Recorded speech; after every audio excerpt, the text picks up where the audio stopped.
Hey guys, welcome to the study with Mayank. मैं हूं आपका मयंक। हम लोग आज यहाँ पर एनसीईआरटी हिस्ट्री क्लास 12 की पाठ्यपुस्तक भारतीय इतिहास के कुछ विषय भाग 2 देखेंगे। आज आपका अध्याय 5वां है।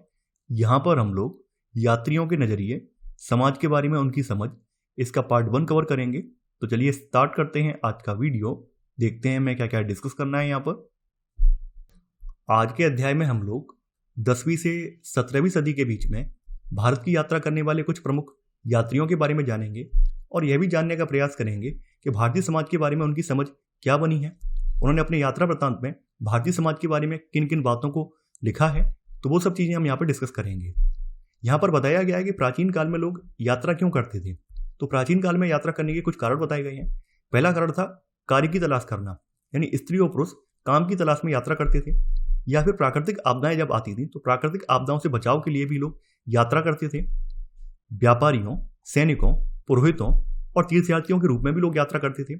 एक कारण और बताया गया है कि प्राचीन काल में भी लोग एडवेंचर के शौकीन थे, तो साहस की भावना से प्रेरित होकर लोग यात्राएं करते थे। वे जो किसी नए स्थान पर आते हैं अथवा बस जाते हैं, निश्चित रूप से एक ऐसी दुनिया को समक्ष पाते हैं जो भूदृश्य या भौतिक परिवेश के संदर्भ में और साथ ही लोगों की प्रथाओं, भाषाओं, आस्था तथा व्यवहार में भिन्न होती है। यानी ये लोग जिस भी किसी नए स्थान पर गए हैं तो वहाँ की रीति रिवाज है, वहाँ का जो भूदृश्य है, वहाँ की प्रथाएं, भाषा, आस्था या फिर वहाँ का जो चाल चलन है वो इनसे बिल्कुल भिन्न था। तो कुछ लोगों ने उन चीज़ों के बारे में सीखा भी है और कुछ लोगों ने उनको आत्मसात भी किया है। तो ये सब चीज़ें बताई गई हैं। अब देखिए, वृत्तांतों के बारे में बताया गया। वृत्तांत का मतलब होता है विवरण। वृत्तांत का अर्थ होता है विवरण, यानी आपने जो कुछ देखा, समझा, सीखा, उसका आपने जो विवरण नोट डाउन किया उसे वृत्तांत कहा जाता है। यहाँ पर बताया गया कि प्राचीन काल में जो भी यात्राएं की गई हैं, जो भी साहसिक कार्य किए गए हैं, उनके बारे में हमें जानकारी वृत्तांतों से मिलती है। यहाँ पर एक बात और प्रकाश में डाली गई है, वो ये डाली गई है कि प्राचीन काल में भी महिलाओं को महत्व नहीं दिया गया, यानी महिलाओं के बारे में लिखे हुए वृत्तांत हमें कम देखने को मिलते हैं। दुर्भाग्य से हमारे पास महिलाओं द्वारा छोड़े गए वृत्तांत लगभग ना के बराबर हैं। हालांकि हम ये जानते हैं कि वे भी यात्राएं करती थी, यानी हम ये नकार नहीं सकते हैं कि प्राचीन काल में महिलाएं यात्रा नहीं करती थी, केवल पुरुष ही करते थे, ऐसा नहीं है। महिलाएं भी यात्रा करती थी, हालांकि उनके द्वारा लिखे गए वृत्तांत हमें देखने को नहीं मिलते हैं। जो सुरक्षित वृत्तांत मिले हैं, इन सुरक्षित मिले वृत्तांत दरबार की गतिविधियों से संबंधित होते हैं, जबकि अन्य धार्मिक विषयों या स्थापत्य के तत्वों और स्मारकों पर केंद्रित होते हैं। यानी जो भी हमें वृत्तांत मिले हैं उनमें खास करके जो भी राजा के दरबार की गतिविधियां होती हैं उनसे संबंधित होते हैं, या फिर धार्मिक विषयों के वृत्तांत होते हैं, या फिर स्थापत्य यानी जो आर्किटेक्चर वगैरह का निर्माण किया गया है उससे संबंधित होती हैं। यात्रियों के वृत्तांत हमें बहुत ही कम देखने को मिलते हैं। तो ये सब चीजें यहाँ पर डिस्कस की गई हैं। आगे यहाँ पर कुछ चीजें और बताई गई हैं। अब देखिए, यहाँ पर कुछ चीज और भी, एक चीज पर प्रकाश डाला गया है। प्रकाश ये डाला गया है, कई बार क्या होता है कि हम, जैसे मान लीजिए हम लोग भारत के ही लोग हैं, इंडिया के लोग हैं, ठीक है। अब आप सबका अपना एक लोकल परिवेश होगा, यानी स्थानीय परिवेश होगा। तो कई बार क्या होता होगा, स्थानीय परिवेश में जो चलने वाली चीजें हैं, स्थानीय परिवेश की जो रीति रिवाजें हैं, आप लोग उन पर बहुत ज्यादा गौर ना करते हो, आप लोगों के लिए वो सामान्य बात हो। लेकिन वहीं अगर कोई बाहरी प्रदेश का व्यक्ति उसे आकर देखे और उसे वो भिन्न लगे, तो वो लोग क्या करेंगे, वो लोग अपने वृत्तांतों में इसको नोट डाउन करेंगे, जबकि आप लोगों के लिए सामान्य बात है तो आप लोग इसे नोट डाउन नहीं करेंगे। तो यहाँ पर वही है, ये बहुत सारी बातें क्या है कि हमें इन यात्रियों के वृत्तांतों से मिलती हैं, जो कि हमें अपने भारत के परिवेश में रहने वाले लोगों के वृत्तांतों में देखने को नहीं मिलती हैं। ये होता है, आप भी अनुभव करेंगे, आपके स्थानीय परिवेश में कुछ भी चल रहा हो, क्योंकि आप स्थानीय परिवेश की जो घटनाएं होती हैं, जो भी गतिविधियां होती हैं, उनसे बचपन से अवगत होते हैं, तो आपको लगता है बहुत ज़्यादा महत्वपूर्ण नहीं है। लेकिन वहीं जब कोई नया व्यक्ति आता है, कोई ऐसा व्यक्ति आता है जो कि आपके परिवेश से बिल्कुल कह सकते हैं परिचित नहीं है, और जब वो गतिविधियों को देखता है तो उन गतिविधियों के बारे में अपने परिवारीजनों को या फिर अपने तथ्यों में उनको लिखता है। तो ये सब चीज़ें यहाँ पर डिस्कस की गई हैं। हम इस अध्याय में 3 व्यक्तियों के वृत्तांतों पर ध्यान देंगे। एक तो अल बरूनी, जो 11वीं शताब्दी में उज्बेकिस्तान से आया था। इब्न बतूता 14वीं शताब्दी में मोरक्को से आया था। फ्रांसीसी यात्री फ्रांसवा बर्नियर, ये 17वीं शताब्दी में भारत आया था। तो इन 3 यात्रियों के वृत्तांत यहाँ पे प्रमुख हैं। तो देखिए, हम लोग यहाँ पर क्या करेंगे, यहाँ पर हम लोग पहला पॉइंट यहाँ पर नोट डाउन करेंगे। इसमें आप लिखेंगे प्राचीन काल में यात्रा करने के उद्देश्य। पहले पॉइंट में आप डालेंगे प्राचीन काल में यात्रा करने के उद्देश्य, उसके आगे डैश लगा देंगे। अब इसी में पहला सब पॉइंट आपका बनेगा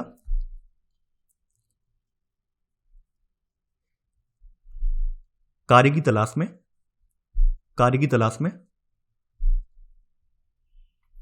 सेकंड सब पॉइंट प्राकृतिक आपदाओं से बचाव के लिए। थर्ड सब पॉइंट व्यापारियों, सैनिकों, पुरोहितों और तीर्थयात्रियों के रूप में।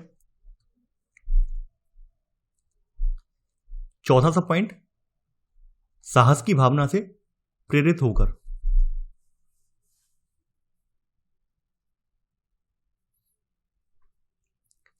तो देखिए, आपका पहला पॉइंट यही है कि प्राचीन काल में विभिन्न लोगों द्वारा यात्राओं के करने के उद्देश्य।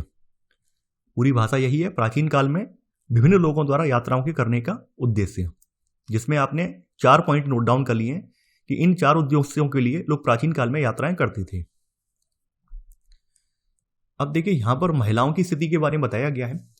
तो महिलाओं के बारे में आप लोग क्या करेंगे, यहां पर आप नोट करके कुछ चीज लिख लेंगे, नोट करके महिलाओं के बारे में लिख लेंगे तो अच्छा रहेगा। इसमें आप लिखेंगे महिलाओं द्वारा छोड़े गए वृत्तांत लगभग ना के बराबर हैं, हालांकि महिलाएं भी यात्राएं करती थीं। महिलाओं द्वारा छोड़े गए वृत्तांत क्या लगा लेना, यात्रा वृत्तांत। महिलाओं द्वारा छोड़े गए यात्रा वृत्तांत लगभग ना के बराबर हैं, हालांकि महिलाएं भी यात्राएं करती थीं। इसे नोट मत बनाइए, इसे सेकंड पॉइंट बना दीजिए।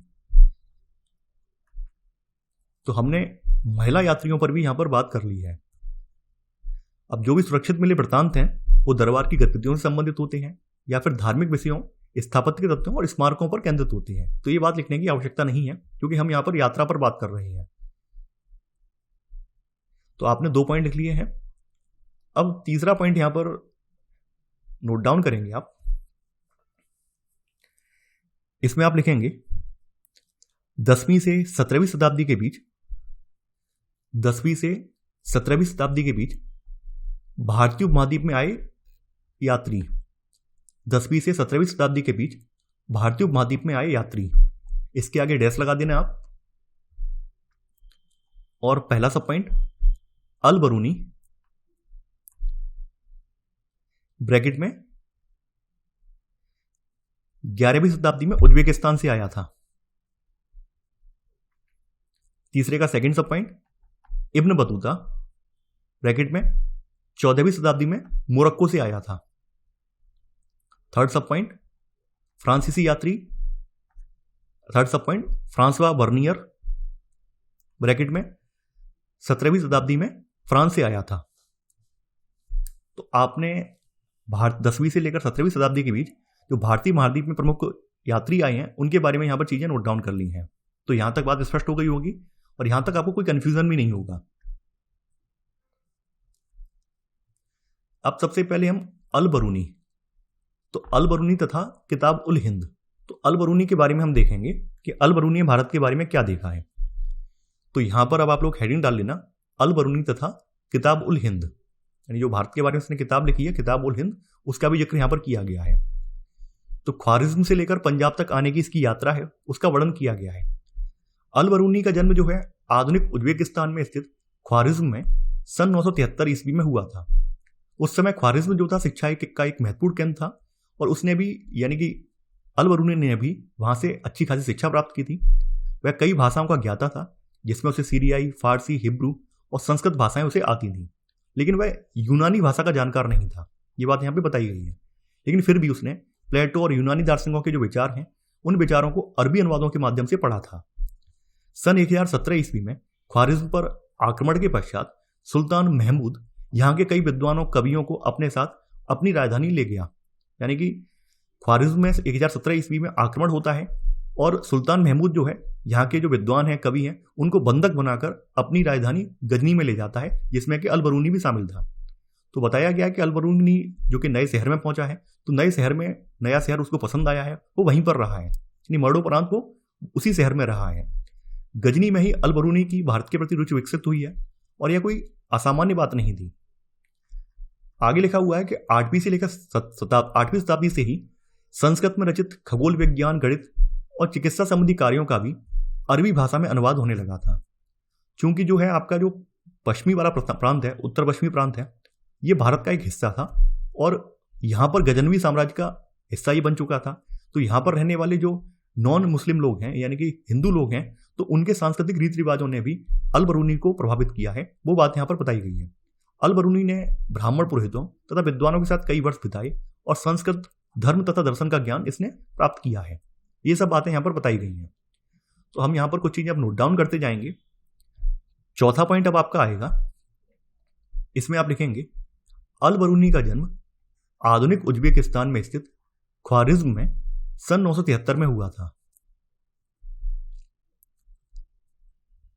इसी में ही आगे लिख लेना, ख्वारिज्म शिक्षा का एक महत्वपूर्ण केंद्र था। तो इससे आपको आभास हो जाएगा कि ख्वारिज्म अगर शिक्षा का महत्वपूर्ण केंद्र था तो अल बरूनी ने भी वहां से शिक्षा प्राप्त की होगी। इसी में पहला सब पॉइंट, वह कई भाषाओं का ज्ञाता था जिनमें सीरियाई, फारसी, हिब्रू तथा संस्कृत शामिल हैं।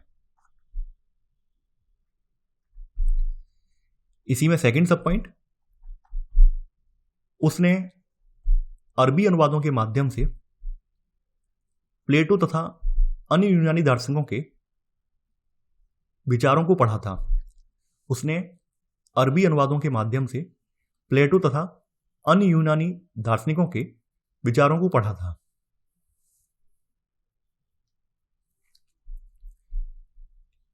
इसी में थर्ड सब पॉइंट, सन 1017 ईस्वी में ख्वारिज्म पर आक्रमण के पश्चात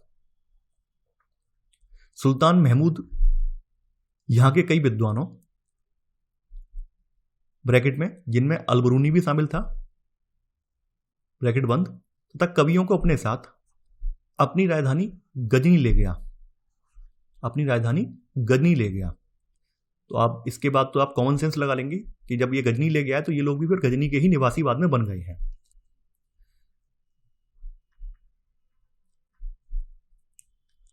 अब देखिए यहां पर कुछ चीजें और हैं। यहां पर अब आप लोग चौथा सब पॉइंट हमें नोट डाउन करेंगे। इसमें आप लिखेंगे अल बिरूनी ने ब्राह्मण पुरोहितों तथा ज्ञान तथा विद्वानों के साथ कई वर्ष बिताए और संस्कृत धर्म तथा दर्शन का ज्ञान प्राप्त किया। यह आपका चौथे का चौथा सब पॉइंट है। यानी अल बरूनी ने ब्राह्मण पुरोहितों तथा विद्वानों के साथ कई वर्ष बिताए और संस्कृत धर्म तथा दर्शन का ज्ञान प्राप्त किया। अब देखिए कुछ चीजें और भी बताई गई हैं। बताया गया है कि उसके लिखने के समय यात्रा वृत्तांत अरबी साहित्य का एक मान्य हिस्सा बन चुके थे और ये वृत्तांत जो है पश्चिम में सहारा रेगिस्तान से लेकर उत्तर में बोल्गा नदी तक फैले क्षेत्रों से संबंधित है। यानी उसके जो लिखे वृत्तांत हैं, इन वृत्तांतों में कहां का जिक्र है, पश्चिम में सहारा रेगिस्तान से लेकर बोल्गा नदी तक फैले क्षेत्रों से संबंधित उसके वृत्तांत देखने को मिलते हैं। तो ये सब बातें बताई गई हैं। ग्रंथों का अनुवाद, विचारों का आदान प्रदान। चूंकि अल बरूनी जो है कई भाषाओं में दक्ष था तो उसने कई भाषाओं की जो कृतियां उनका अनुवाद भी किया। उसने कई संस्कृत कृतियों जिनमें पतंजलि का व्याकरण पर ग्रंथ भी शामिल था, इनका अरबी में अनुवाद किया है।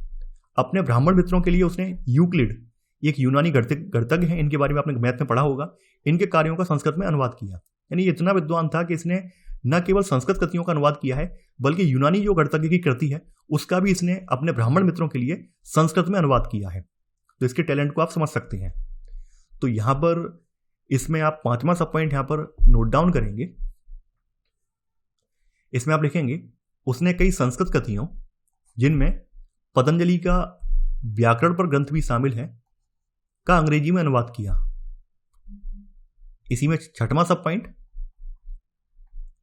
अपने ब्राह्मण मित्रों के लिए उसने यूक्लिड के कार्यों का, यूक्लिड के आगे एक यूनानी गणितज्ञ, अपने ब्राह्मण मित्रों के लिए उसने यूक्लिड के कार्यों का संस्कृत में अनुवाद किया। तो ये कुछ इसके की पॉइंट्स हैं जो आपने यहां पर नोट डाउन कर लिए हैं।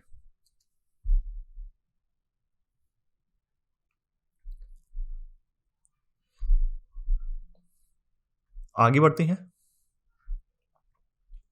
अब देखिए इसकी जो कृति है किताब उल हिंद, उस पर चर्चा की गई है। देखिए जो किताब उल हिंद है इसकी कृति है और ये इसकी रचना किसमें की गई है, अरबी भाषा में की गई है। ये जो ग्रंथ है काफी विस्तृत ग्रंथ है। इसमें धर्म और दर्शन, त्योहार, खगोल विज्ञान, कीमिया, रीति रिवाजों, प्रथाओं, सामाजिक जीवन, इसमें भार तौल मापन विधियां हैं, मूर्तिकला के बारे में, कानून, मापतंत्र, विज्ञान आदि विषयों के आधार पर इसे 80 अध्यायों में विभाजित किया गया है। यानी इसमें कई सारे विषय हैं और टोटल विषयों की संख्या कितनी है? 80 है। अल बिरूनी के प्रत्येक अध्याय में एक विशिष्ट शैली का प्रयोग किया गया, जिसमें आरंभ में एक प्रश्न होता था। यानी इस किताब की खास बात यह है कि इसमें एक विशिष्ट शैली देखने को मिलती है, जिसमें स्टार्टिंग में एक प्रश्न देखने को मिलेगा, फिर संस्कृतवादी परंपराओं पर आधारित वर्णन है और अंत में अन्य संस्कृतियों के साथ इसकी तुलना भी की गई है।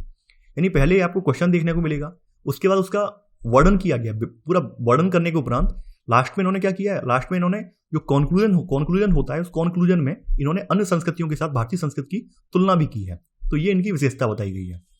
तो यहां पर अब आप लोग क्या करेंगे? 5वां पॉइंट यहां पर नोट डाउन करेंगे। इसमें आप लिखेंगे अरबी में लिखी गई अल बिरूनी की कृति किताब उल हिंद की भाषा सरल और स्पष्ट है। यह आपका 5वां पॉइंट है।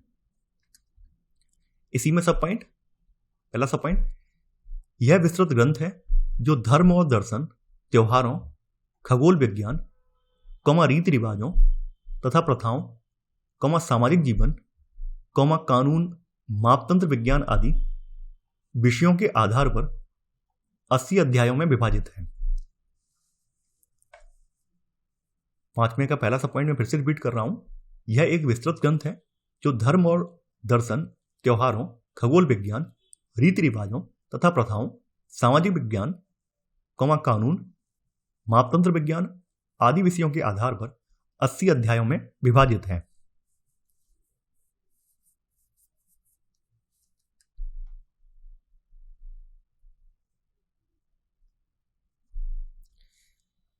इसी में ही सेकंड सब पॉइंट, इसमें आप लिखेंगे इस पुस्तक के प्रत्येक अध्याय में आरंभ में एक प्रश्न होता था,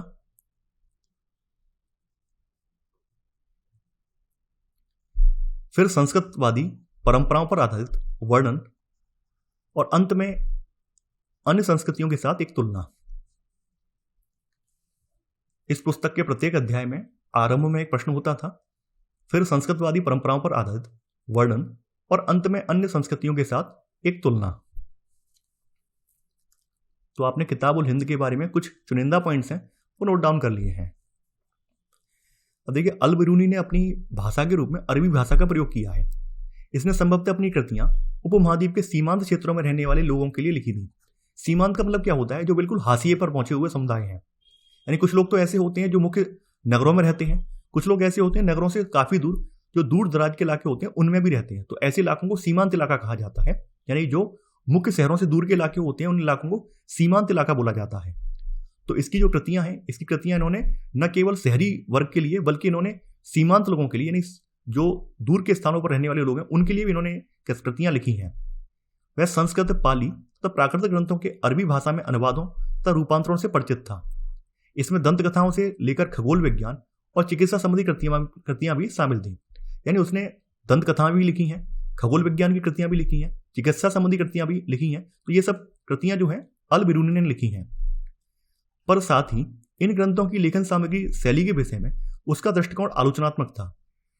यानी इसने जो भी यहाँ पर अप्रोच अपनाई है वो आलोचनात्मक है। आलोचनात्मक ढंग से उसने यहाँ पर ये चीजें नोट डाउन की हैं, क्योंकि ये चाहता था कि इसमें सुधार आए। जो पुरानी जो कृतियां थी, पुराने जो रीति रिवाज थे या पुराने जो विचार थे जिनमें कुछ कमियां थी, तो उसकी उन्होंने आलोचना की है। और आलोचना करने का उद्देश्य यह था कि कैसे भी करके इसमें सुधार आए, वो सुधार इसमें करना चाहता था। तो यहां पर अब आप लोग 6वां पॉइंट यहां पे नोट डाउन करेंगे। इसमें आप लिखेंगे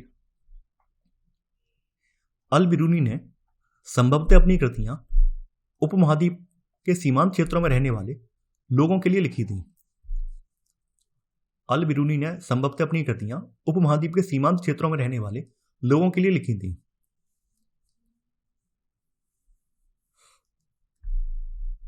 इसी में सब पॉइंट, पहला सब पॉइंट, इनमें दंत कथाओं से लेकर खगोल विज्ञान और चिकित्सा संबंधी कृतियां सभी शामिल थी। ये 6वें का पहला सब पॉइंट है। सेकंड सब पॉइंट, इन ग्रंथों की लेखन सामग्री शैली के विषय में उसका दृष्टिकोण आलोचनात्मक था। देखिए, इसी में साइड में हिंदू शब्द के बारे में भी बताया गया है कि हिंदू शब्द कहाँ से लिया गया है। आज के समय में जब लोग अपनी फेसबुक आईडी, ट्विटर वगैरह पर और जगह जगह कट्टर हिंदू शब्द लगाकर घूमते हैं, तो उन लोगों को ये जानना बड़ा आवश्यक है कि हिंदू शब्द जो है भारतीय परंपरा की देन नहीं है। ये भारतीय वैदिक साहित्य से भी नहीं निकला है, बल्कि ये फारसी शब्द है।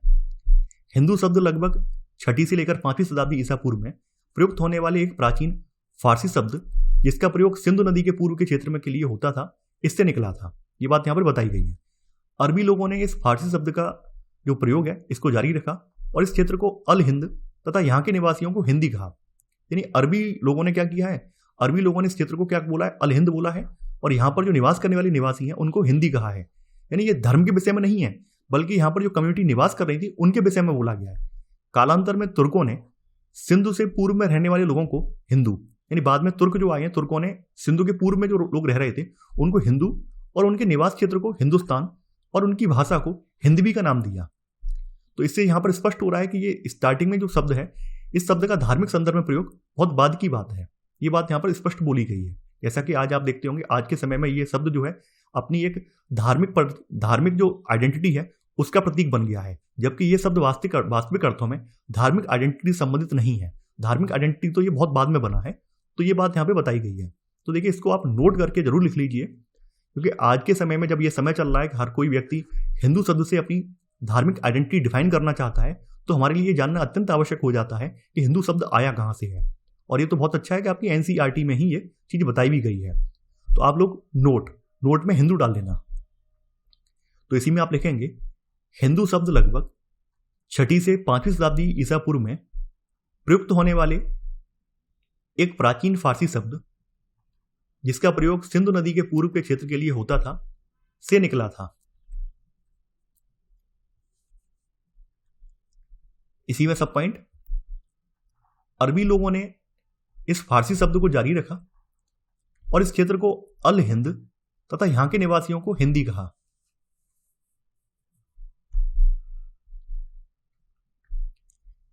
इसी में सेकंड सब पॉइंट, कालांतर में तुर्कों ने सिंधु से पूर्व में रहने वाले लोगों को हिंदू सेमीकोलन, उनके निवास क्षेत्र को हिंदुस्तान तथा उनकी भाषा को हिंदवी का नाम दिया।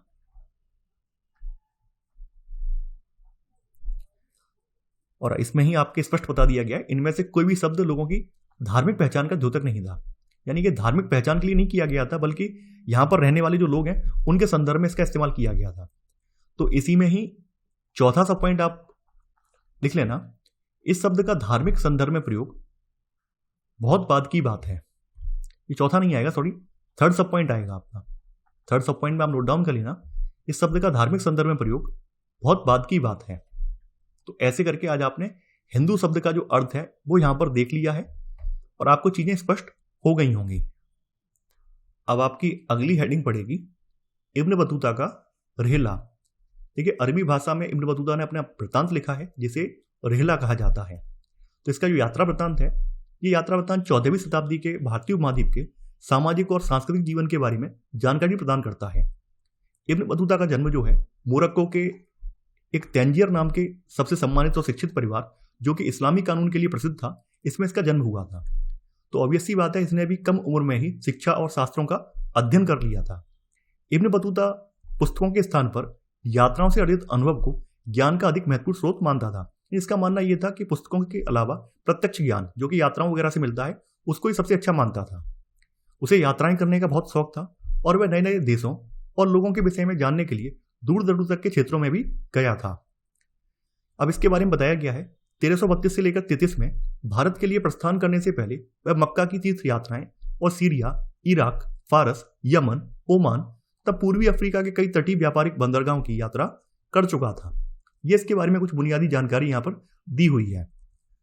तो आप लोग 7वां पॉइंट यहाँ पे नोट डाउन करेंगे। अब इसमें लिखेंगे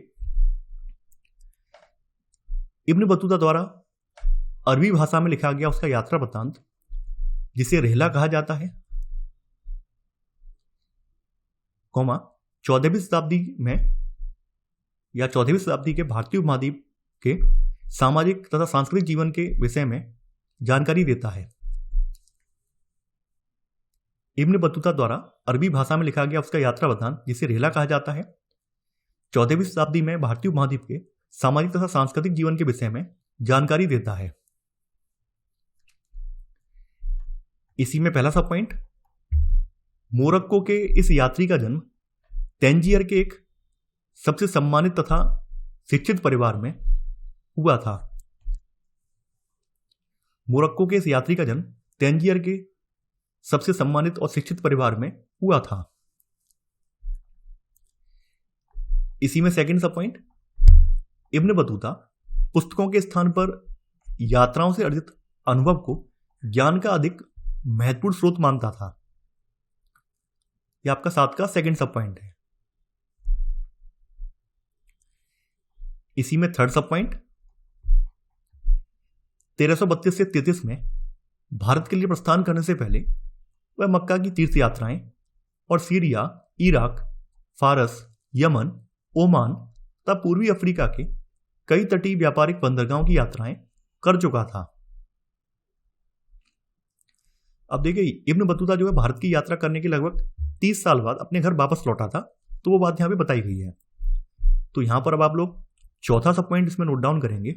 इसमें लिखेंगे इब्न बतूता 1354 में घर वापस पहुंचा, यानी इसमें ऐसे लिख लेना आप, इब्न बतूता अपनी यात्रा आरंभ करने के लगभग 30 वर्ष बाद 1354 में घर वापस पहुंचा। तो आपको पढ़ने में अच्छा लगेगा ये। तो यहां तक आपने इब्न बतूता का जो परिचय है वो जान लिया है। अब देखिए, भारत में प्रवेश करने के उपरांत इसके साथ क्या क्या हुआ है, क्या क्या चीजें इसने फेस की हैं, देखी हैं, वो सब चीजें हम लोग देखेंगे। तो बताया गया है कि मध्य एशिया के रास्ते होकर इब्न बतूता जो है सन 1333 में स्थल मार्ग से सिंध पहुंचा है। सबसे पहले सिंध प्रांत में पहुंचा है। इसने दिल्ली के सुल्तान मोहम्मद बिन तुगलक के बारे में सुना था कि वो कला और साहित्य के बहुत ज्यादा संरक्षक हैं। तो ऐसे करके इसके मन में सुल्तान से मिलने की इच्छा जागृत हुई है। तो उसकी ख्याति से आकर्षित होकर बतूता ने मुल्तान और उच्च के रास्ते होकर दिल्ली की ओर प्रस्थान किया है। सुल्तान उसकी विद्वता से प्रभावित हुआ है, यानी सुल्तान इसकी जो है टैलेंट को देकर प्रभावित हुआ है और इसे दिल्ली का काजी या फिर न्यायाधीश नियुक्त कर दिया गया है। लेकिन कुछ समय बाद इसके और सुल्तान के बीच में कुछ मतभेद हुए हैं, जिसकी वजह से इसने विश्वास खो दिया है और इसे कारागार में डाल दिया गया है। लेकिन बाद में जब सुल्तान को अपनी गलती का एहसास हुआ है, जब वो जो मिसअंडरस्टैंडिंग थी वो दूर हुई है, तो फिर से इसको सेवा में लगा दिया गया है। 1342 में मंगोल शासक के पास सुल्तान के दूत के रूप में इसे चीन जाने का आदेश दिया गया और ये चीन गया भी है। तो ये सब चीजें यहाँ पे बताई गई हैं। तो देखिए, यहाँ पर हम लोग क्या करेंगे, 8वां पॉइंट पहले नोट डाउन करेंगे, साथ के साथ हम चीजें नोट डाउन भी करते जाएंगे, समझते भी जाएंगे, नोट डाउन करते जाएंगे, तो आपके लिए बहुत बेहतर रहेगा। इसमें आप लिखेंगे मध्य एशिया के रास्ते होकर इब्न बतूता सन 1333 में स्थल मार्ग से सिंध पहुंचा। इसी में सब पॉइंट, इसी में पहला सब पॉइंट आएगा आपका, दिल्ली के सुल्तान मोहम्मद बिन तुगलक की ख्याति से आकर्षित हो बतूता ने मुल्तान और उच्च के रास्ते होकर दिल्ली की ओर प्रस्थान किया।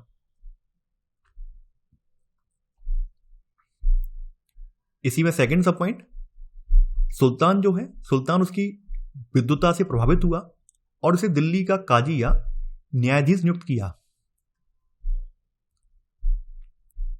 इसी में थर्ड सब पॉइंट, 1342 ईस्वी में मंगोल शासक के पास सुल्तान के दूत के रूप में उसे चीन जाने का आदेश दिया गया।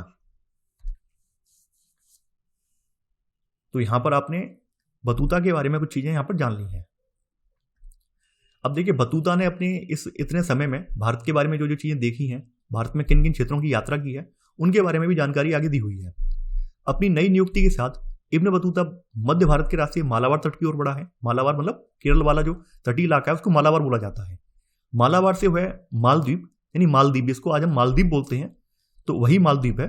मालदीव गया जहां वह 18 महीनों तक काजी के पद पर रहा है और उसके बाद उसने श्रीलंका जाने का निश्चय किया है, यानी इसके बाद श्रीलंका गया है। बाद में एक बार फिर वह मालाबार तट तथा मालदीव गया और चीन जाने से के अपने कार्य को दोबारा शुरू करने से पहले वह बंगाल और असम में भी गया, यानी भारत के लगभग सभी प्रांतों में ये घूम लिया था। वह जहाज से सुमात्रा गया और सुमात्रा से एक अन्य जहाज से चीनी बंदरगाह नगर जायतुन यानी कि जो आज क्वांजू है, क्वांजू जो नगर है उस नगर में उतरा था। इसने व्यापक रूप से चीन में यात्रा की है और वह बीजिंग तक गया है, लेकिन वहां लंबे समय तक ये नहीं ठहरा है।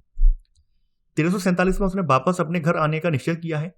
चीन के विषय में उसके वृत्तांत की तुलना जो है मार्को पोलो, जिसने 13वीं शताब्दी के अंत में वेनिस से चलकर चीन की यात्रा की थी, उससे की जाती है। लेकिन चीन की जो इसकी यात्रा है उसकी तुलना मार्को पोलो की यात्रा वृत्तांत से की जाती है। तो ये सब चीजें यहाँ पर बताई गई हैं।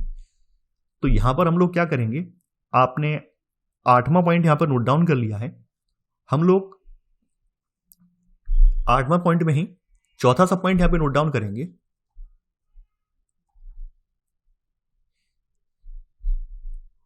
सॉरी, ये 8वें का चौथा सब पॉइंट नहीं, इसी में 9वां पॉइंट आप पहले लिख लीजिए।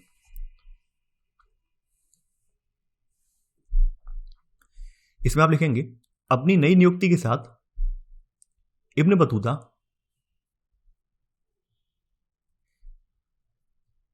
मालाबार तट की ओर बढ़ा और वहां से वह मालदीव गया, जहां वह 18 महीनों तक काजी के पद पर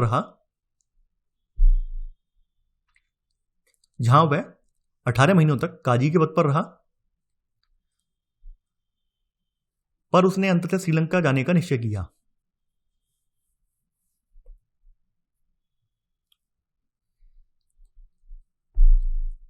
इसी में ही 9वें पॉइंट में पहला सब पॉइंट, वह जहाज से सुमात्रा गया और सुमात्रा से एक अन्य जहाज से चीनी बंदरगाह नगर जायतुन, ब्रैकेट में इसका आज का जो नाम है क्वांजू है, ब्रैकेट में क्वांजू गया। इसके आगे विराम लगा के आप लिखेंगे 1347 में उसने चीन से वापस अपने घर जाने का निश्चय किया।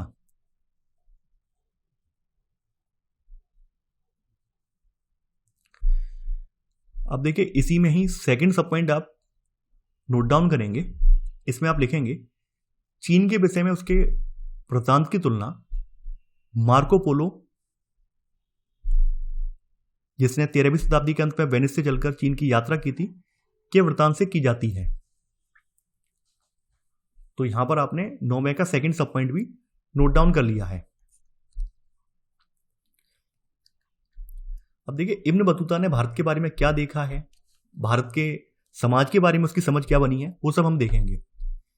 बताया गया कि इब्न बतूता ने नवीन संस्कृतियों, लोगों, आस्थाओं, मान्यताओं आदि के विषय में अपने अभिमत को सावधानी और कुशलतापूर्वक दर्ज किया है। इब्न बतूता के अनुसार उसे मुल्तान से दिल्ली की यात्रा में 40 और सिंध से दिल्ली की यात्रा में लगभग 50 दिन का समय लगा था। ठीक है, उस समय आप अज्यूम कर सकते हैं, उस समय आप कल्पना कर सकते हैं कि उस समय की यात्राएं कितना कठिन हुआ करती थी। हम आज के समय में भी इन स्थानों के बीच की यात्रा करने में कई घंटों का सफर तय करते हैं, जबकि हमारे पास आज अत्याधुनिक साधन है, यातायात के अत्याधुनिक साधन है। तो उस समय तो कुछ नहीं थे, उस समय तो घोड़े और ऊंट हुआ करते थे और यात्रा के लिए रास्ते वगैरह भी प्रॉपर नहीं थे। आज तो आप देखेंगे नदियों पर पुल वगैरह भी बन गए हैं, रेलवे का भी विकास हो गया है, तो आज यात्रा में हमें कम समय लगता है। लेकिन प्राचीन काल में समय जो यात्रा होती थी, उसमें समय बहुत ज्यादा लगता था, यानी एक स्थान से दूसरे स्थान पर जाने में कई कई महीने बीत जाते थे। तो वो सब चीजें यहां पर बताई गई हैं।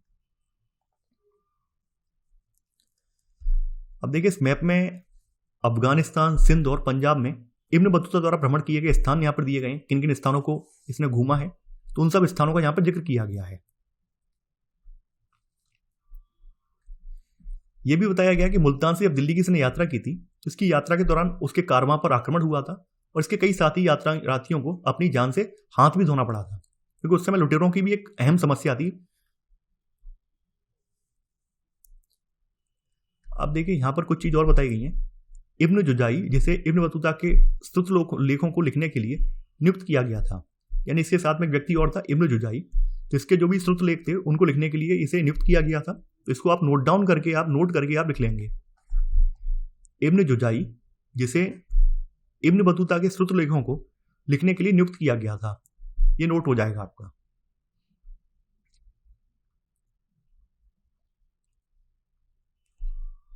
अब देखिए, इब्न बतूता को फॉलो करते हुए कुछ और यात्री भी आए हैं, उन यात्रियों के बारे में यहां जानकारी दी गई है। बताया गया कि 1400 से 1800 के बीच भारत आए यात्रियों ने फारसी में कई यात्रा वृत्तांत लिखे। उसी समय भारत से मध्य एशिया, ईरान तथा ऑटोमन साम्राज्य की यात्रा करने वालों ने भी कभी कभी अपने अनुभव लिखे हैं। इन लेखकों ने अल बरूनी और इब्न बतूता के पदचिन्हों का अनुसरण किया है। इनमें से कुछ ने इन पूर्ववर्ती लेखकों को भी पढ़ा था। इनमें से सबसे प्रसिद्ध लेखकों में अब्दुल रज़्ज़ाक समरकंदी, जिसने 1440 के दशक में दक्षिण भारत की इसने यात्रा की थी, महमूद वली बल्खी, जिसने 1620 के दशक में व्यापक रूप से यात्राएं की थी, और शेख अली हाजिन, जो 1740 के दशक में उत्तर भारत आया था, ये सब शामिल हैं। कुछ लेखक भारत से सम्मोहित थे, और यहां तक कि उनमें से एक जो है महमूद बल्खी, इसने तो कुछ समय के लिए ये यहाँ पर सन्यासी भी बन गया था। दूसरे कई अन्य लेखक जो है भारत के समाज के बारे में घृणित हो गए थे। उन्होंने भारतीय समाज के विषय में अपने विचार जो है घृणित होकर, घृणा के भरकर लिखे थे। तो ये बात भी यहाँ पर बताई गई है। तो यहाँ पर इसके लिए आप क्या करेंगे, नोट करके यहाँ पर आप लिख लेंगे कि कौन सा यात्री यहाँ पर आया है। इसमें आप लिख लेना नोट में, अब्दुल रज़्ज़ाक समरकंदी ने 1440 के दशक में दक्षिण भारत की यात्रा की थी, कौमा महमूद वल्की ने 1620 के दशक में, तथा शेख अली हाजिन 1740 के दशक में उत्तर भारत आया था।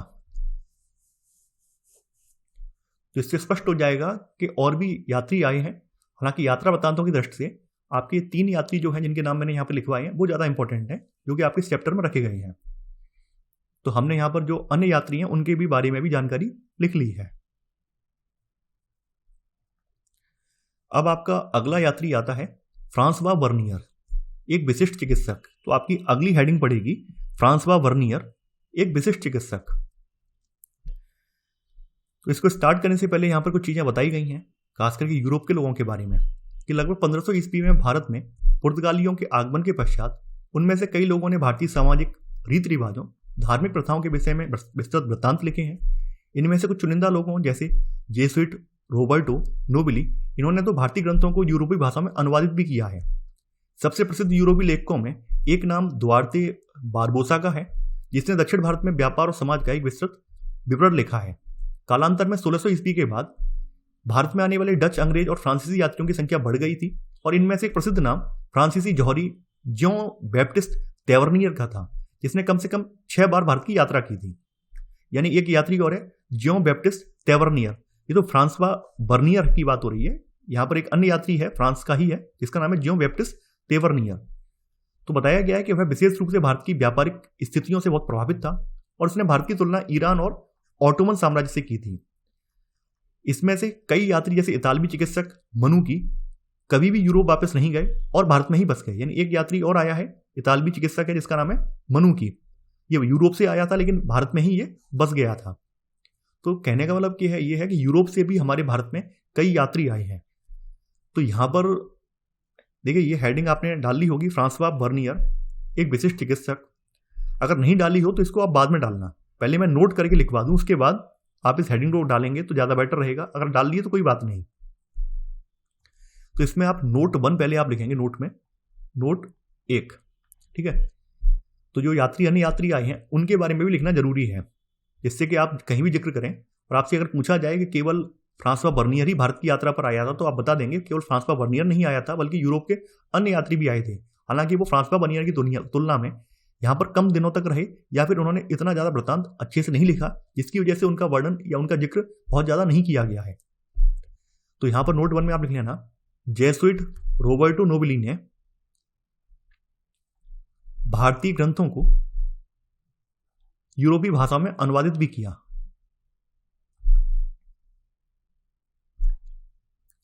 इसी में सब पॉइंट दुआर्ते बारबोसा ने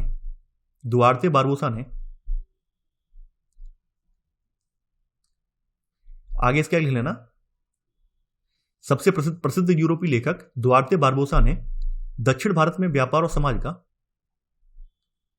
एक विस्तृत विवरण लिखा।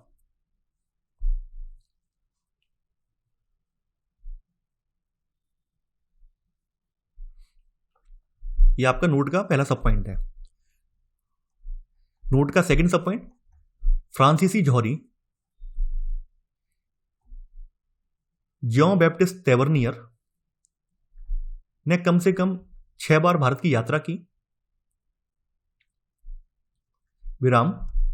वह भारत की व्यापार की स्थितियों से बहुत प्रभावित था और उसने भारत की तुलना ईरान और ऑटोमन साम्राज्य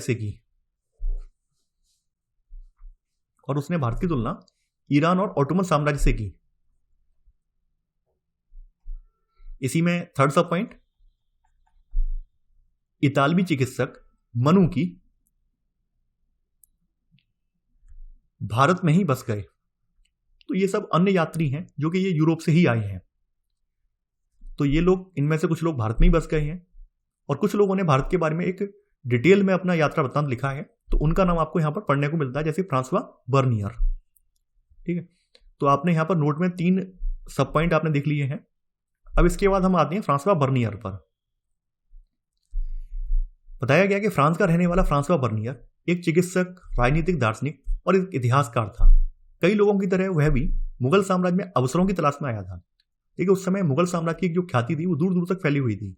तो उसे भी लगता था कि मुगल साम्राज्य जो है धन धान्य संपन्न है, काफी रिच जो है साम्राज्य है। तो हम अगर वहां पे अपने शासक को प्रसन्न कर देंगे, वहां के शासक को प्रसन्न कर देंगे, तो हो सकता है हमें भी कोई पदवी देकर हमें संतुष्ट कर दिया जाए। तो इसी तलाश में वो भी यहाँ पर आया था। वह 1656 से 1668 तक भारत में 12 वर्ष तक रहा है और मुगल दरबार से नजदीकी रूप से जुड़ा रहा है। पहले वह सम्राट शाहजहां के ज्येष्ठ पुत्र दारा सिकोह के चिकित्सक के रूप में वहां पर रहा है। ये सब चीजें यहाँ पे बताई गई हैं। तो देखिए, हम लोग यहाँ पर इसका जो है 10वां पॉइंट आप लिखेंगे। आपने 9 पॉइंट ऊपर लिख लिए हैं, अब आपका 10वां पॉइंट यहां पर आएगा। इसमें आप लिखेंगे फ्रांस का रहने वाला फ्रांसवा बर्नियर एक चिकित्सक, राजनीतिक, दार्शनिक तथा इतिहासकार था। विराम। वह मुगल साम्राज्य में अवसरों की तलाश में भारत आया था। वह मुगल साम्राज्य में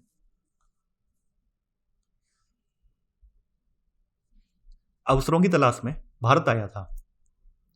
10वें का पहला सब पॉइंट, वह 1656 से 1668 तक भारत में 12 वर्ष तक रहा।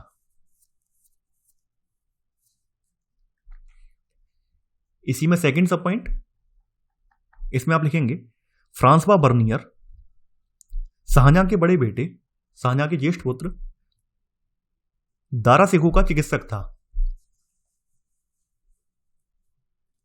फिर से रिपीट कर रहा हूं, बर्नियर या फ्रांसवा बर्नियर शाहजहां के बड़े बेटे दारा सिकोह का चिकित्सक था। तो हमने यहां पर जो महत्वपूर्ण जानकारी है इसके बारे में वो हमने लिख ली है। अब देखिए, बर्नियर ने जो अपनी पूर्व और पश्चिम की तुलना की है, उस तुलना के बारे में चीजें बताई गई हैं। बर्नियर ने देश के कई भागों की यात्रा की है और जो देखा है उसके विषय में विवरण लिखे हैं। वह सामान्यतः भारत में जो देखता था उसकी तुलना यूरोपीय स्थिति से करता था। उसने अपनी प्रमुख कृति को फ्रांस के शासक लुई 14वें को समर्पित भी किया था और उसके कई अन्य कार्य प्रभावशाली अधिकारियों और मंत्रियों को पत्रों के रूप में लिखे गए थे। लगभग प्रत्येक दृष्टांत में बर्नियर ने भारत की स्थिति को यूरोप में हुए विकास की तुलना में दयनीय बताया। यानी कहने का मतलब यह है कि इसने जो पूर्व और पश्चिम की तुलना की है उस तुलना में यूरोप को तो बहुत ज्यादा समृद्ध बताया है और भारत की स्थिति को बहुत दयनीय या फिर कह सकते हैं क्रिटिकल बताया है। तो यहां पर आप लोग 11वां पॉइंट यहां पे नोट डाउन करेंगे।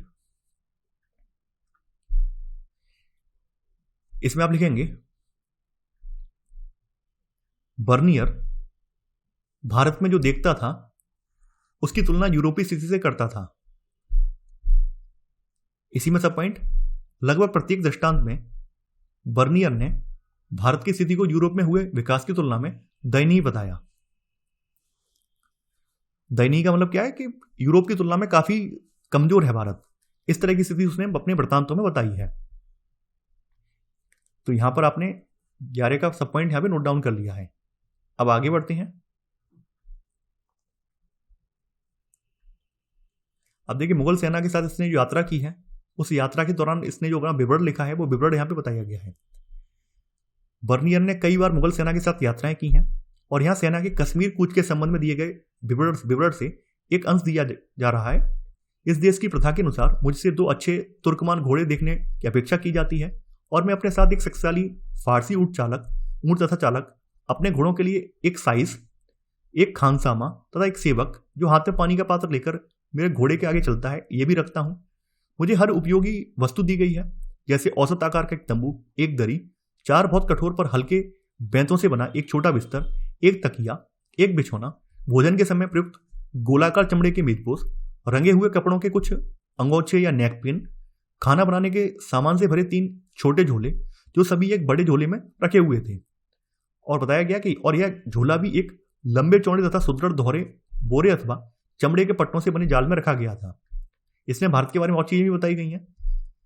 मैंने ध्यानपूर्वक 5 या 6 दिनों के उपभोग के लिए बढ़िया चावल, सौंफ की सुगंध वाली मीठी रोटी, नींबू तथा चीनी का भंडार रखा है। साथ ही मैं दही को टांगने और पानी निकालने के लिए प्रयुक्त छोटे लोहे के अंकुश वाला झोला लेना भी नहीं भूला हूं। इसने यहाँ की विशेषता और बताई है कि इस देश में नींबू के शरबत और दही से अधिक ताजगी भरी वस्तु कोई नहीं मानी जाती है। कि आज हम सब लोग गर्मियों में जो नींबू का शरबत पीते हैं, उस शरबत को पीने की परंपरा आजकल की नहीं है, बल्कि ये भी कई हजार साल पुरानी है। उसका जिक्र मैं बताने के लिए मैंने ये आर्टिकल पढ़ा था, तो आप समझ गए होंगे। अब देखिए कुछ चीजें और भी बताई गई हैं। अब जिस तरह से यहाँ पर फ्रांसवा बर्नियर ने भारत की तुलना यूरोप से की है और भारत की स्थिति को बहुत आलोचनात्मक ढंग से देखा है, भारत की स्थिति को दयनीय बताया है। देखिए बाद के समय में क्या है कि अपने भारत से भी कुछ लोग यूरोप की यात्रा पर गए हैं। क्योंकि फ्रांसवा बर्नियर इनसे पहले वहां पर भारत की यात्रा कर चुका था और वृत्तांत लिख चुका था, तो यूरोप के लोगों के मन में भारत को लेकर बहुत नेगेटिव छवि बन चुकी थी, नेगेटिव इमेज बन चुकी थी। तो जब ये भारतीय लोग यूरोप में गए हैं, तो भारतीय लोगों को भारत की नेगेटिव छवि का सामना करना पड़ा है। यानी यूरोपीय लोगों ने लगातार भारत की नेगेटिव छवि को लेकर भारतीय यात्रियों को टारगेट किया है, तो उसके बारे में यहाँ पर बताया गया है। तो यहाँ पर वही सब चीज बताई गई है। भारत के विषय में विचारों का निर्माण व प्रसार। 1750 के बाद जब शेख इत्समुद्दीन तथा मिर्जा अबू तालिब जैसे भारतीयों ने यूरोप की यात्रा की, तो उन्हें यूरोपीय लोगों की भारतीय समाज की छवि का सामना करना पड़ा। ये बात यहां पर बताई गई है। देखिए यहां पर इसे हम बाद में लिखेंगे। इसमें आगे बोला गया बर्नियर के कार्य फ्रांस में 1670 से 71 में प्रकाशित हुए थे और अगले 5 वर्षों के भीतर ही अंग्रेजी, डच, जर्मन और इतालवी भाषाओं में इसका अनुवाद भी हो गया। 1670 और 1725 के बीच उसका वृत्तांत फ्रांसीसी में 8 बार पुनर्मुद्रित हो चुका था और 1684 तक यह 3 बार अंग्रेजी में पुनर्मुद्रित हुआ। तो यहां पर अब आप लोग लिखेंगे 12वां पॉइंट यहां पे नोट डाउन कर लेंगे। इसमें आप लिखेंगे बर्नियर के कार्य फ्रांस में 1670 से 71 में प्रकाशित हुए थे।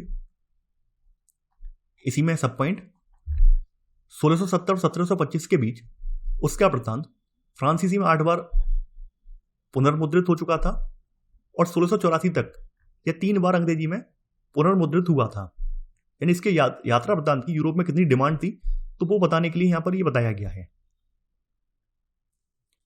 अब देखिए इसके साथ हम पहले ये नोट में जो चीज है, जो लोग भारत से यूरोप की यात्रा पर गए हैं उनके बारे में भी ये चीज लिख लेते हैं। तो यहां पर आप नोट करके लिख लेना। इसमें आप लिखेंगे 1750 के बाद जब शेख इत्समुद्दीन तब मिर्जा अबू तालिब जैसे भारतीयों ने यूरोप की यात्रा की, तो उन्हें यूरोपीय लोगों की भारतीय समाज की छवि का सामना करना पड़ा। क्योंकि फ्रांसवा बर्नियर ने भारत की छवि को नेगेटिव रूप में दिखाया था, तो इस वजह से यूरोपीय लोगों के मन में भी भारत के समाज को लेकर नेगेटिव छवि बन गई थी। तो इस वजह से जो हमारे यहाँ से लोग गए हैं, हमारे यहाँ से यात्री यूरोप गए हैं, उनको इसका सामना करना पड़ा है। तो आपने नोट में ये चीज लिख ली है।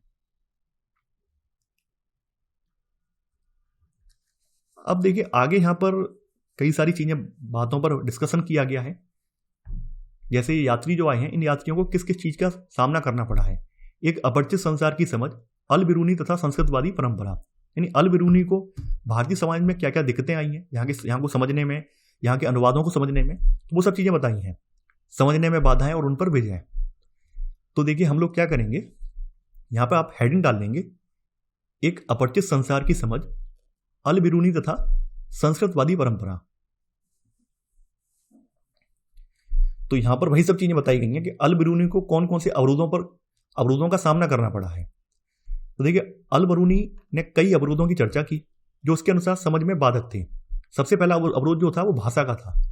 तो अल बिरूनी के अनुसार संस्कृत अरबी और फारसी से इतनी भिन्न थी कि विचारों और सिद्धांतों को एक भाषा से दूसरी भाषा में अनुवादित करना आसान नहीं था। इसके अलावा इसके सामने दूसरी सबसे बड़ी बाधा जो थी वो धार्मिक थी। उसके द्वारा चिन्हित दूसरा अवरोध धार्मिक अवस्था और प्रथा में भिन्नता थी। यानी दोनों के रीति रिवाज, धार्मिक जो कल्चर है सनातन लोगों का और इस्लामिक लोगों का, उनमें बहुत भिन्नता थी। उसके अनुसार तीसरा अवरोध जो था वो अभिमान था। अभिमान का मतलब आप समझ रहे होंगे, घमंड। यहाँ रोचक बात यह है कि इन समस्याओं की जानकारी होने पर भी अल बिरूनी लगभग पूरी तरह से ब्राह्मणों द्वारा रचित कृतियों पर आश्रित रहा। उसने भारतीय समाज को समझने के लिए अक्सर वेदों, पुराणों, भगवत गीता, पतंजलि की कृतियों और मनुस्मृति आदि से अंश उद्धृत किए। यानी ये सब बाधाएं तो उसने अपने वृत्तांत में जिक्र किया है, लेकिन इसके बावजूद भी भारतीय समाज को जानने के लिए वो भारत के जो प्राचीन ग्रंथ हैं, वैदिक ग्रंथ हैं, उन पर ही निर्भर था। तो ये सब बातें यहाँ पर बताई गई हैं। अब देखिए, अल बिरूनी ने जाति व्यवस्था जो देखी है, पहले हम ये लिख लेते हैं, उसके बाद आगे बढ़ेंगे। हमने हेडिंग डाली है, तो इसी में 12वां पॉइंट आप लिखेंगे। इसमें आप लिखेंगे, अल बिरूनी ने कई अवरोधों की चर्चा की है जो उनके अनुसार समझ में बाधक थे। इसी में पहला सब पॉइंट, इनमें सबसे पहला अवरोध भाषा थी। 12 का सेकंड सब पॉइंट, उसके द्वारा चिन्हित दूसरा अवरोध धार्मिक अवस्था और प्रथा में भिन्नता थी। इसी में थर्ड सब पॉइंट, उसके अनुसार तीसरा अवरोध अभिमान था। अभिमान का मतलब समझ रहे हैं, अभिमान कई अर्थों में है। एक तो जातीय अभिमान है, यानी हमारे यहाँ वर्ण व्यवस्था में जो ब्राह्मण थे वो सबसे ऊपरी पायदान पर थे और जो अन्य जातियां थी वो उनके नीचे थी, तो ब्राह्मण अपने आप को श्रेष्ठ मानते थे। तो एक तो यहाँ पर जातीय अभिमान है। दूसरी बात, वहाँ पर जो राजशाही कल्चर वगैरह था, जैसे आप राजपूत राजा देखेंगे, अन्य राजा भी देखेंगे, तो वो लोग भी, कई लोग जो थे मुस्लिम यात्री वगैरह उनका सम्मान करते थे, उनको अपने यहाँ पनाह देते थे। कुछ लोग उनको बहुत ज़्यादा लाइटली लेते थे। तो इस वजह से इसने इस चीज़ को लिखा है कि उसके अनुसार तीसरा अवरोध अभिमान था।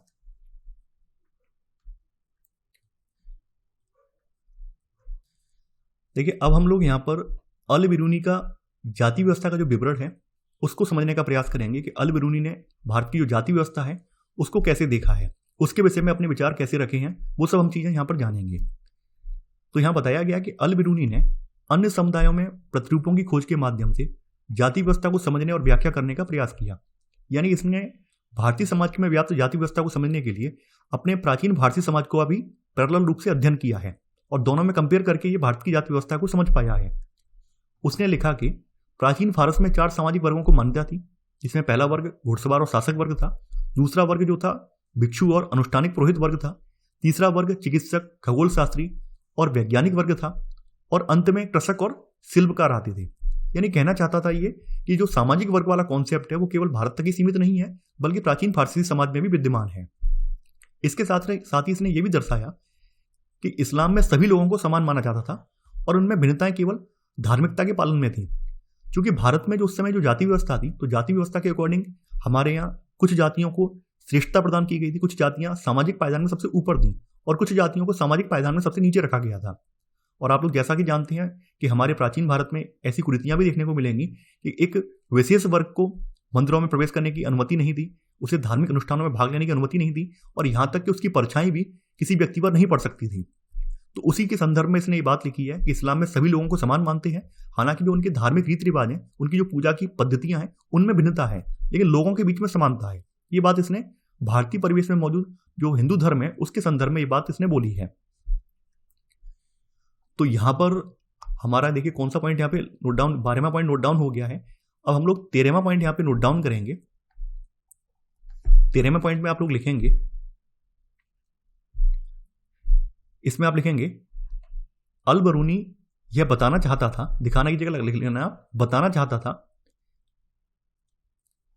कि सामाजिक वर्ग केवल भारत तक ही सीमित नहीं थे, कि सामाजिक वर्ग केवल भारत तक ही सीमित नहीं थे विराम।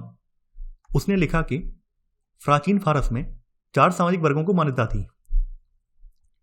उसने लिखा कि प्राचीन फारस में 4 सामाजिक वर्गों को मान्यता थी। 13 का पहला सब पॉइंट, पहला घुड़सवार और शासक वर्ग। 13 का सेकंड सब पॉइंट, दूसरा भिक्षु और अनुष्ठानिक पुरोहित वर्ग। थर्ड सब पॉइंट 13 का, तीसरा चिकित्सक, खगोल शास्त्री और वैज्ञानिक वर्ग। चौथा कृषक तथा शिल्पकार वर्ग। तो इसने यह बताने का प्रयास किया जो सामाजिक वर्ग वाला कॉन्सेप्ट है ये केवल भारत में ही नहीं है बल्कि प्राचीन फारसी समाज में भी है। अब देखिए 14वां पॉइंट नोट डाउन करेंगे। इसमें आप लिखेंगे उसने यह दर्शाया कि इस्लाम में सभी लोगों को समान माना जाता था। उसने की जगह लिख लेना बरूनी ने यह दर्शाया कि इस्लाम में सभी लोगों को समान माना जाता था और उनमें भिन्नताएं केवल धार्मिकता के पालन में थी। यह आपका 14वां पॉइंट हो जाएगा। अब देखिए जाति व्यवस्था के संबंध में और यहां पर जो हमारे यहाँ अछूत का कॉन्सेप्ट था, अनटचेबल वाला जो कॉन्सेप्ट था, एक जाति विशेष के व्यक्तियों के द्वारा छू जाने पर या फिर उनकी परछाई पड़ने से जो लोग कहते थे कि हम अपवित्र हो गए हैं, उसने उस कॉन्सेप्ट को नकार दिया है। जाति व्यवस्था के संबंध में ब्राह्मणवादी व्याख्या को मानने के बावजूद अल बिरूनी ने अपवित्रता की मान्यता को अस्वीकार कर दिया। और देखिए यहाँ पर गजब की बात यह है कि इसने जो तर्क दिए हैं वो तर्क वैज्ञानिक रूप से भी आज की दृष्टि से काफी सही है, सटीक भी है। उसने लिखा है कि हर वस्तु जो अपवित्र हो जाती है अपनी पवित्रता की मूल स्थिति को प्राप्त करने का प्रयास करती है और सफल होती है। सूर्य हवा को स्वच्छ करता है, एक वैज्ञानिक बात है ये। और समुद्र में नमक पानी को गंदा होने से बचाता है। देखिए नमक जो है समुद्र में कहीं ना कहीं उसके जो गंदेपन को भी दूर करने में मदद करता है। तो ये चीज इसने उस समय आज से लगभग 500 साल पहले ये बात बोली थी, जब विज्ञान का इतना ज्यादा विकास भी नहीं हुआ था। उस समय ये बात बोली थी, जो कि आज की दृष्टि से आज के वैज्ञानिक युग में ये बात सही भी है। तो इस तरह से इसने जो जाति व्यवस्था में व्याप्त कुरीतियां थी, इसमें जो अपवित्र वाला कॉन्सेप्ट था उसको इसने खारिज कर दिया है। तो यहां पर 15वां पॉइंट यहां पर नोट डाउन करेंगे। इसमें लिखेंगे जाति व्यवस्था के संबंध में ब्राह्मणवादी व्याख्या को मानने के बावजूद अल बिरूनी ने अपवित्रता की मान्यता को अस्वीकार किया।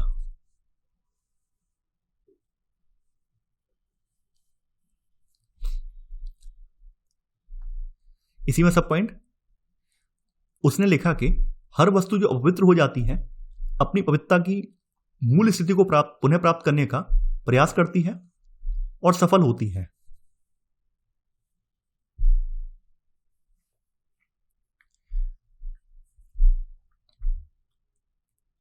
तो यहां तक बातें स्पष्ट हो गई होंगी। आगे बताया गया उसके अनुसार जाति व्यवस्था में सन्निहित अपवित्रता की अवधारणा प्रकृति के नियमों के विरुद्ध थी। यानी इसने ये कहा कि ये जो अपवित्रता की जो अवधारणा है ये प्रकृति के नियमों के विरुद्ध है। तो यहां पर आप 15 का सेकंड सब पॉइंट यहां पे नोट डाउन कर लेना। इसी के अनुसार उसके अनुसार जाति व्यवस्था में सन्निहित, यानी सन्निहित का मतलब शामिल, अपवित्रता की अवधारणा प्रकृति के नियमों के विरुद्ध थी। तो देखिए इसी के साथ आपका जो पार्ट 1 है चैप्टर का वो एंड हो जाता है। अब इसमें कुछ है नहीं, यहाँ पर वही सब चीजें हैं जो इसने देखी हैं। अल बिरूनी ने वर्ड व्यवस्था के बारे में विचार देखे हैं कि ब्राह्मण कैसे पैदा हुए। तो ब्राह्मण का उत्पन्न जो हुए हैं ब्रह्मा के मुख से उत्पन्न हुए हैं, ठीक है, इसलिए उन्हें मानव जाति में सबसे उत्तम माना जाता है। इसके बाद क्षत्रियों के बारे में, यानी जो कहानी जो यहाँ पर मिथक प्रचलित थे उन मिथकों के बारे में भी इसने लिखा है। तो वो चीज़ यहाँ पे बताई गई है। देखिए हमने यहाँ पर पार्ट 1 के नोट्स अच्छी तरीके से बना लिए हैं। और देखिए मैं आपसे बार बार एक बात रिपीट कर रहा हूँ, नोट्स को आप पढ़ें। नोट्स को पढ़ने से एक बार में आपको चैप्टर तैयार हो जाएगा। आप में से कुछ अभ्यर्थी ये कहते हैं कि सर क्या चैप्टर अलग से पढ़ना चाहिए। देखिए अगर आप पढ़ लें एक बार अलग से तो अच्छी बात है। अगर आप नहीं पढ़ पा रहे हैं तो आपको कोई तनाव लेने की आवश्यकता नहीं है, कोई टेंशन करने की आवश्यकता नहीं है। आपके नोट्स इस तरह से बनवाए जा रहे हैं कि चैप्टर की महत्वपूर्ण बातें आप उसमें नोट डाउन कर ले रहे हैं। यानी चैप्टर के जो मुख्य मुख्य पॉइंट हैं, मुख्य मुख्य बिंदु हैं, वो आप नोट्स में नोट डाउन कर ले रहे हैं और उनसे आपका एग्जाम भी हो जाएगा और आपके यूपीएससी में भी ये सहायक होंगे। तो आशा करता हूं आप लोग प्रॉपर वे में नोट्स बना रहे होंगे। तो चलिए आज के लिए बस इतना ही। Thanks for watching. जय हिंद।